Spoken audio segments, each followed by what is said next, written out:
রুই কাতলা ছাড়াও যে অন্য মাছের চপ ভালো হয় সেটা না করলে জানতেই পারতাম না। তো কতগুলো পেটি আর একটা চাকা মাছ বেশি হয়েছিল। আলু সিদ্ধ করে নিয়েছি আর মাছগুলোকে সেদ্ধ করে ছাড়িয়ে নিয়েছি। এবার মশলাটা তৈরি করার পালা। প্রথমে দিয়ে দিয়েছি তেলে জিরে, আর দিয়ে দিয়েছি পেঁয়াজ আর ক্যাপসিকাম, আর একটু নুন দিয়ে দেবো। নুন দিয়ে নাড়াচাড়া করে ভাজা ভাজা করে নেব।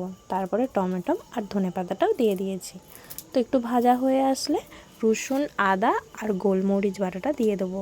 মাছের কিন্তু এই কাঁচা গন্ধটা বা আঁশটে যে গন্ধ বলো, সেটা কিন্তু এই গোলমরিচের গুঁড়োতেই দূর হয়ে যায়।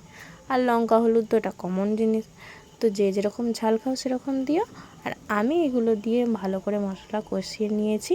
আর দেখো আমার মাছের পুর রেডি হয়ে গেছে। তো এবার এটাকে বেসনে ডিপ করে আর ভাজবো। হ্যাঁ, বেসনে তোমরা একটু কর্নফ্লাওয়ার দেবে, আর একটু দিও খাবার সোডা, যাতে চপটা মুচমুচে হয়, একটু ক্রাঞ্চি ভাব হয়। তো দেখো আমার চপ ভাজা হয়ে গেছে। আমার চপটা কতটা ক্রাঞ্চি হয়েছে। তো কেমন হয়েছে আমার রেসিপিটা তোমরা কমেন্ট করে জানিও। টাটা।